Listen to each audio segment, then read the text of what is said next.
Welcome to English grammar 2x। आज हम बात करते हैं इधर और। हम कैसे सेंटेंस को फ्रेम करते हैं इधर और लगा के। या तो इसका हिंदी होता है या तो ए या तो ओ। इधर यू गो और लेट मी गो, या तो तुम जाओ या मुझे जाने दो। इधर राम विल गो और आई विल गो, या तो राम जाएगा नहीं तो मैं जाऊंगा।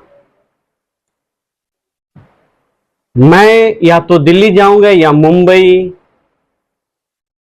इधर आई विल गो दिल्ली और मुंबई, और आई विल गो इधर दिल्ली और मुंबई। या तो तुम गलत हो या ओ। इसका सेंटेंस बना के आप दिखाएंगे। Thank you.